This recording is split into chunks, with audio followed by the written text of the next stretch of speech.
Hi, friends. I'm here to do kind of a check-in on my low spend year. I didn't do one for February, so we're going to do February and March together.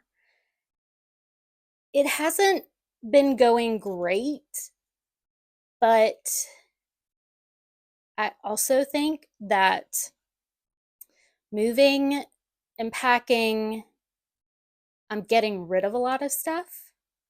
Um, If you're new here, hi, I'm Michelle, and I am moving from a basically 1,400 square foot house that I've lived in for about 5 years, and I'm moving to a 700 square foot apartment. And yeah, I'm getting rid of a lot of stuff. So that's kind of where my mindset has been. February was really stressful trying to figure out what I was going to do. I was hoping that I had the option to stay in this house, but I did not. Um, just rent increases are ridiculous these days. I'm a single income household. The dog and the cat don't bring in any money. So yeah, it's just expensive. Everything's expensive, as I'm sure everybody watching knows too. Um, so what did I spend money on in February and March? February, I can tell you, I bought way too many coffees, as I did March. Uh, yeah, it was my comfort was to go and get a hot cup of coffee, fancy coffee from one of the local shops, or I did have um, some points and stuff at that big coffee place. So definitely spent money on that. Um, I did buy some books, which you'll have seen in my videos. Um, I think I've shared most all of the books that I purchased. There weren't a ton, um, but there were some. And we can start there. That might be a good place to start. I think there's three that I got that I didn't tell you about. I did share my February book of the month box in a video or maybe a short. Yeah, pretty sure I did. For my March um, book of the month, it was you had your member choice, and then they were doing the best book of the year free giveaway where you could get one of the free books, either the one that won uh, the best book of the year for book of the month, which was The God of the Woods by Liz Moore, which I did read and I loved. Um, and then the other nominees, I had all but one. So I did get the one that I didn't have. But my choice for February was Wild Dark Shore by Charlotte McConaughey. McConaughey. This is, I think it's basically a remote island, and that's all I need to know. I really like uh, anything set in a remote location. I've seen this is very popular, so I'm excited to read that. And then the one of the choices that was a nominee for Book of the Month that I did not have was The Lion Women of Tehran by Marjan Kamali. I have heard lots of great things about this. Historical fiction is not my first genre to go to, but I do enjoy a good historical fiction, so I'm excited to read that one. And then one that I mentioned in a vlog, but I did not get it in time to share with you in that vlog, is The Door by Magda Sabo, with an introduction by Ali Smith. And why don't they put the translator on the front page? Let me see. This is translated by Len Riggs. This was for a book club, an in real life book club that I'm still going to try and go to. I wasn't able to go to it. This was the February book. Yeah, or the March book. Can't remember. But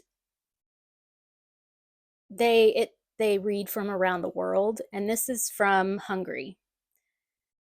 So it's an exploration of the relationship between two very different women. Magda is a writer, educator, married to an academic, public spirited, with an on again, off again relationship to Hungary's communist authorities. And then she lives alone in a house that no one else may enter, not even her closest relatives. She is, Emrance. Skipped a sentence. Emrance is a peasant, illiterate, impassive, abrupt, and seemingly ageist. She lives alone in a house that no one else may enter, not even her closest relatives. She is Magda's housekeeper, and she has taken control over Magda's household, becoming indispensable to her. And Emrance, in her way, has come to depend on Magda. They share a kind of love, at least until Magda's long-sought success as a writer leads to a devastating revelation. So it sounds really interesting, and I'm sad that I couldn't make it to the book club, but I hope to read that. I've also, which I'm not going to go into too much detail because I'm all the way down here and they're all the way up here. I'm sitting on the floor because we're in packing mode. Let's just say that. This is my unhaul pile minus 2 that I already sold on Pango. So I read this already. This is Your Money or Your Life by Vicki Robin and Joe Dominguez. I read this for my intentional living book stack, and I liked it. I'm not going to keep it. This is The Immune System Recovery Plan by Susan Blum with Michele Bender. This is about recovering some of your immune system, healing some of your immune system through diet, which I do. A lot of the stuff in here is stuff that I am implementing in my own life. It also has some recipes, but I don't need to have a physical copy of it.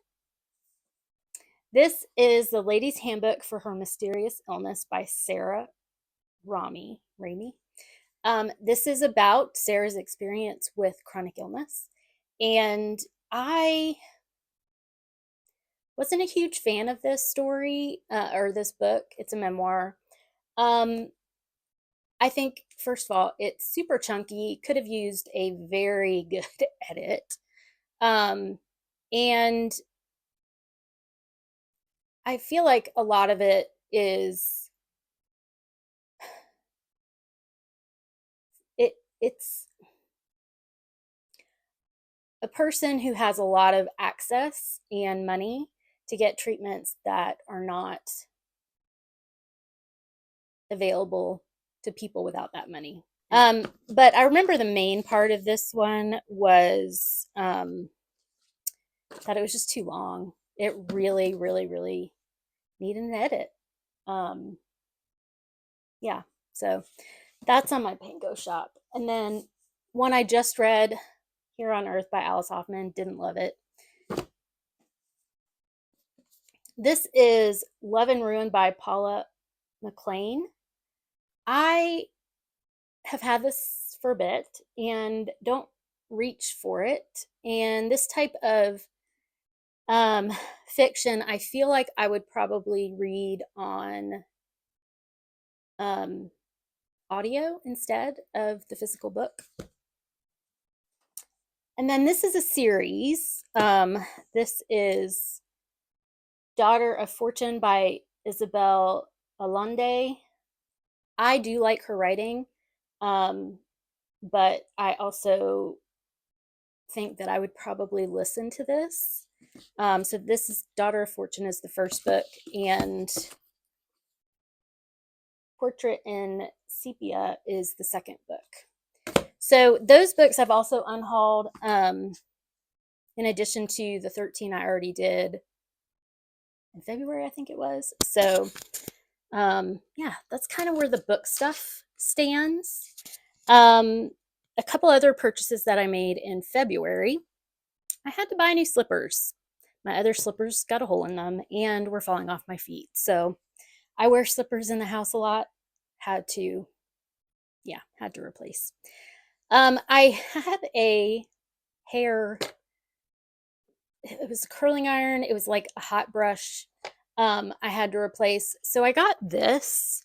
It's a super smoothing brush by Conair. It's a travel size because I don't always use it. My other one that broke, I hadn't used it. Oh, and I couldn't find a replacement of the same brush because I really liked the one I had.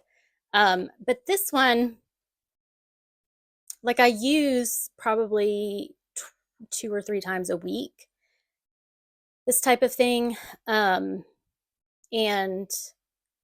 so I thought a travel size might be okay.